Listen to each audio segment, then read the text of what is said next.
For the best quality and a full immersive experience, use earphones. Or not. Listen in whatever way you like. Just relax and enjoy the vibe.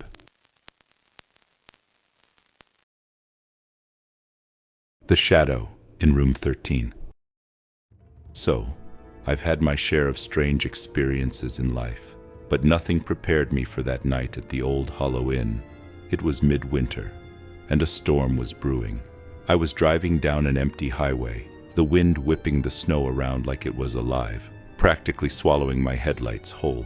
I hadn't planned on stopping, but the weather was getting out of hand. That's when I spotted a sign creaking in the wind, half buried in the snow. Old Hollow Inn. It was a sight for sore eyes. Better to take my chances in a creepy old inn than risk becoming just another forgotten soul in a snowdrift. When I pulled up, the inn loomed in front of me like a haunted relic. Its sagging walls and dark windows were enough to make anyone second-guess their choice. As I stepped inside, I was hit by a cold draft that seemed to whisper secrets from the past. The air was thick with the smell of mildew, and the flickering overhead lights cast long, eerie shadows that danced around the lobby. Honestly, it felt like stepping into a scene from an old horror movie. Behind the reception desk sat an old man, hunched over like he was part of the furniture. He shuffled through some papers with shaking hands. His eyes sunk deep into his skull. When he finally looked up, it felt like he was staring right through me, like he could see my secrets. "Room 13, he rasped, his voice gravelly and unsettling. He slid a tarnished brass key across the desk, and I swear, it felt like it was carrying the weight of some ancient curse. Down the hall to the right. There was no smile, just that hollow gaze that made me feel like I was stepping into a trap. Walking down the dimly lit corridor, I felt the air grow heavier with every step. The lights buzzed ominously above, and I could swear I heard whispers swirling around me, as if the walls were alive with stories of sorrow and despair. My heart raced as I approached room 13, the number hanging ominously on the door. The moment I opened the door, it was like the room sucked the light out of the hallway. An unnatural chill washed over me, creeping beneath my skin. The place was small and dreary, with floral wallpaper peeling away like dead skin, exposing rotten wood underneath. The mirror above the dresser was old and clouded, distorting reflections into nightmarish shapes. That's when I saw it, a flicker of darkness moving in the corner of my eye, lurking just out of sight. I tried to shake it off, convincing myself it was just a trick of the light, but the shadow lingered, heavy and oppressive. I climbed into bed, pulling the thin blanket around me like a shield, but sleep was nowhere to be found. The weight of that shadow pressed down on my chest, and every creak of the inn sounded like footsteps getting closer. Then I heard it, a low scratching noise from beneath the bed, like nails dragging against the wooden floor. Each scratch echoed in the silence, deliberate and slow, sending icy tendrils of fear slithering up my spine. My mind raced, imagining something grotesque hiding just out of sight, waiting for the right moment to strike. I had to look. I leaned over the edge of the bed, peering into the dark abyss below. Nothing but shadows greeted me. I let out a shaky breath, thinking maybe my imagination was just playing tricks. But the moment I settled back down, the scratching began again, louder this time, more frantic, as if something was trying to claw its way out. Panic surged through me. I bolted upright, my heart pounding like a drum. Grabbing the lamp, I flicked it on, the sudden light pushing back the encroaching darkness. But when I looked back at the mirror, my blood turned to ice. There, standing just behind me, was a shadowy figure. Its eyes were hollow voids, and its mouth twisted into a grotesque grin that made no sense. I whipped around, my heart racing, but the room was empty. The chilling silence felt like a taunt, as I realized I was not alone. I stumbled out of that bed, my heart pounding, grabbing my things in a frantic hurry. The old man's sunken eyes watched me as I fled down the hall. the inn itself seeming to close in around me. Even now, back in the safety of my home, when night falls and shadows creep along the walls, I can still feel it, that lingering presence, watching and waiting. Sometimes, in the quiet hours, I catch glimpses of it in my reflection, that sinister shadow lurking just beyond the surface, biding its time.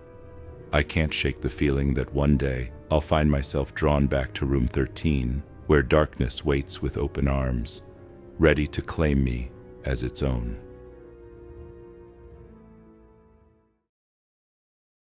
A knock after dark.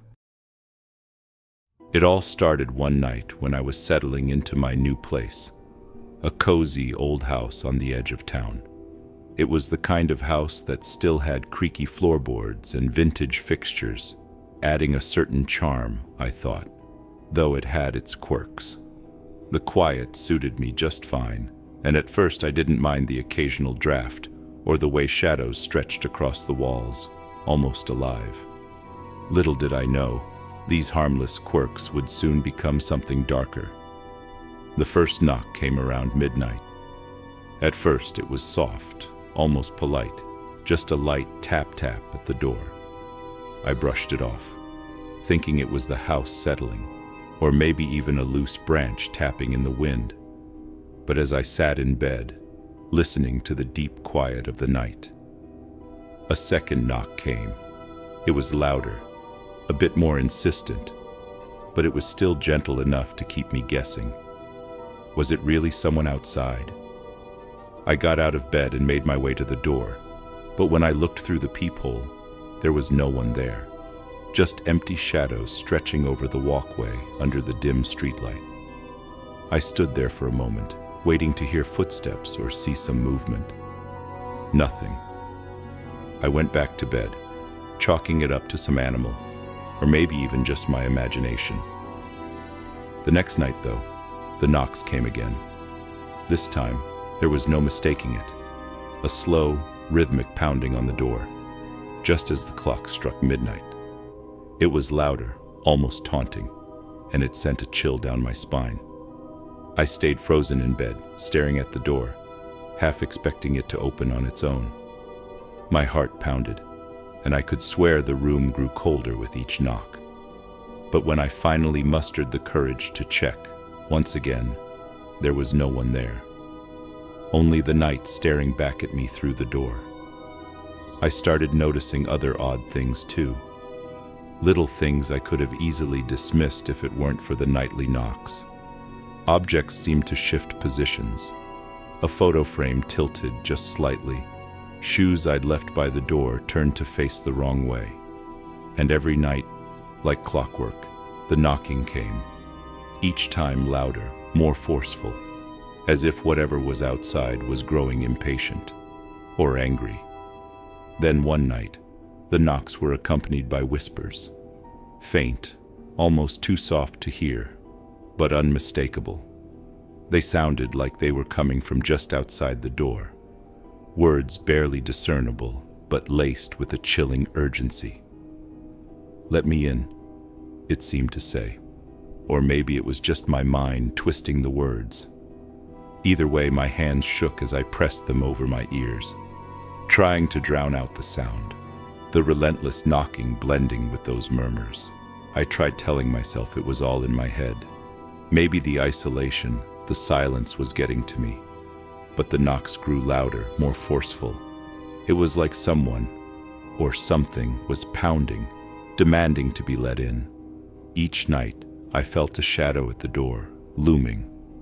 There were moments I could almost make out a figure standing just beyond the threshold, hazy and dark, with no face, only the shape of something, watching.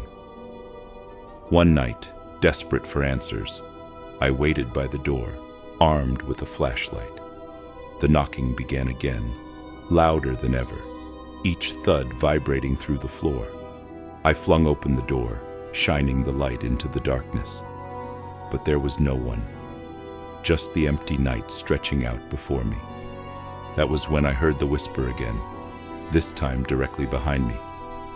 "Let me in." I spun around, heart racing, but there was no one there. Only the darkness, thick and suffocating. I backed away, my legs shaky, and slammed the door shut, locking it and bolting it for good measure. I could feel something on the other side, waiting, almost amused. That night, I barely slept, listening as the knocking continued, relentless. The final night was the worst. This time, the knocks turned to pounding, each blow shaking the walls. I could hear scraping sounds, as if claws were dragging down the wood. The whispers were louder, frantic, pleading and taunting all at once. Then, in a burst of terror-fueled anger, I shouted, "Who's there? What do you want?" Silence. For a moment, I thought it was over. But then, a low, guttural voice responded, echoing from everywhere and nowhere. I was invited, once. Chills raced down my spine as memories came flooding back. My own careless words the first night I moved in, joking to the empty house. "I guess anyone's welcome here." I had invited it in. I stumbled back, the realization crashing over me like ice. The knocks ceased, replaced by a slow, scraping sound that moved along the wall, inching closer to my bedroom. The door creaked, and for one dreadful heartbeat, I felt a presence on the other side, waiting and listening. And then, a soft knock, directly on my bedroom door. I never opened it.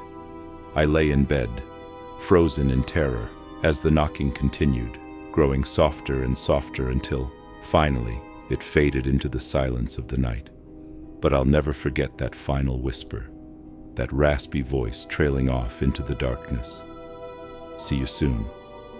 Now every night, I still hear that faint knock, somewhere outside, somewhere in the walls.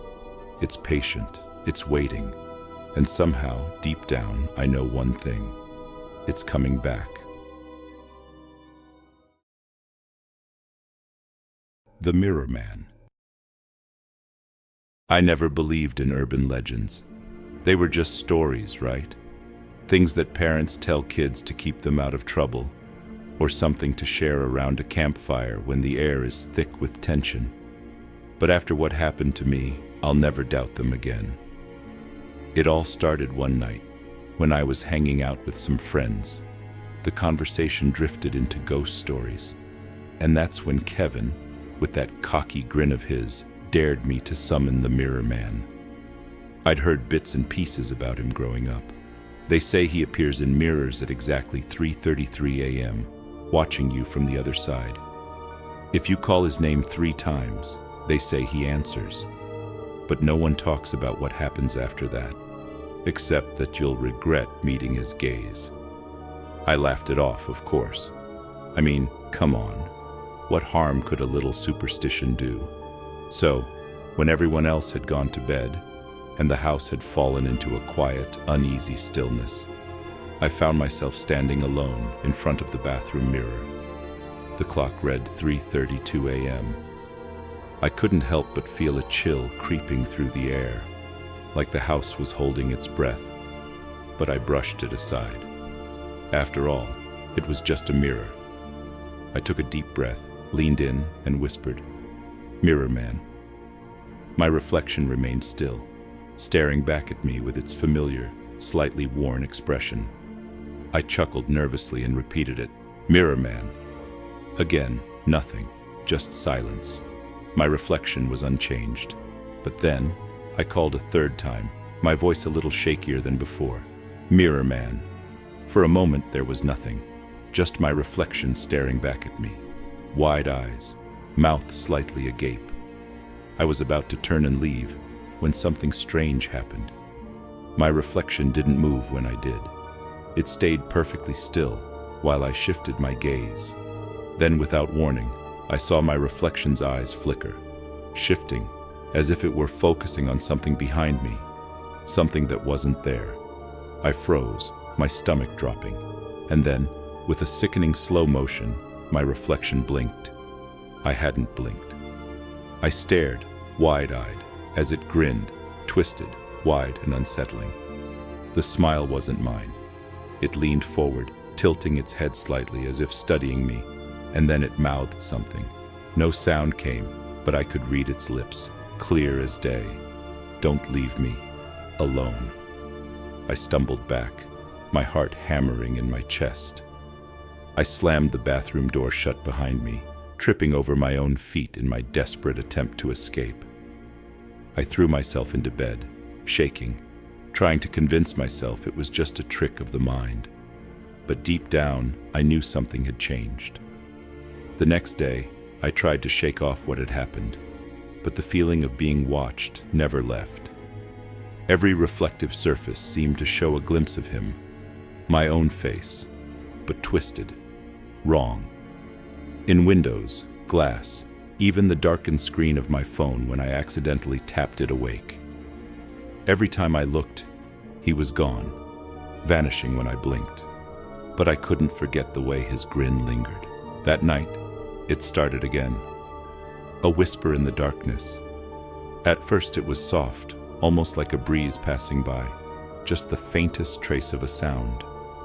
Then it grew louder, more insistent. I couldn't ignore it anymore.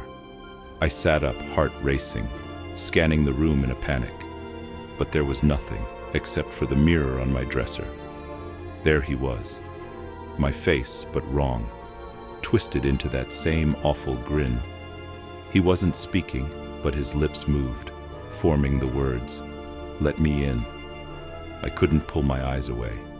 The whispers filled my mind, drowning everything out. His face in the mirror pulsed, as though it were pressing against the glass, wanting to break through. I don't know what snapped me out of it, but I grabbed the closest thing I could, my blanket, and threw it over the mirror, not caring about anything except covering him up. My heart raced, sweat soaking through my clothes. The whispers softened, almost pleading, but I refused to lift that blanket. I avoided mirrors after that, covered them up, moved around the house carefully, as if the reflections would reach out and grab me. But it didn't matter. The mirrors found new ways to reach me. Windows, puddles on the street, the brief flash of my reflection in my phone's black screen.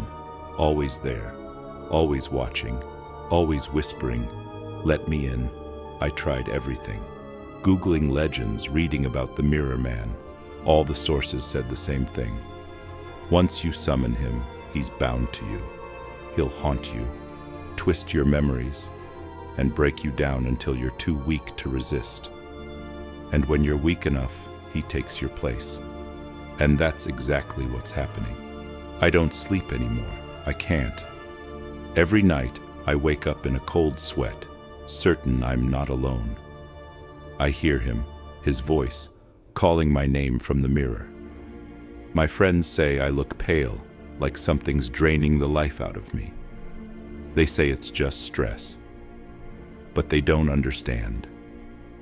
Last night, I woke up to find myself standing in front of the bathroom mirror. I don't know how I got there. I don't remember getting out of bed. But there I was, my eyes wide and terrified, staring back at myself from the other side of the glass. And that's when it happened. He smiled. Not me. My reflection stayed still, a wicked grin stretching across his face. His hand pressed against the glass, reaching for me. And then, in a voice that sounded like mine, but deeper, rasping and wrong, he whispered, "Soon." I can feel it now, the slow slipping away of myself, the parts of me that are being stolen, piece by piece. But if you're hearing this, please, do not make the same mistake I did. Do not look into the mirror at night. Do not call his name, because once you let him in, there's no way out. And maybe, just maybe, he's waiting for you.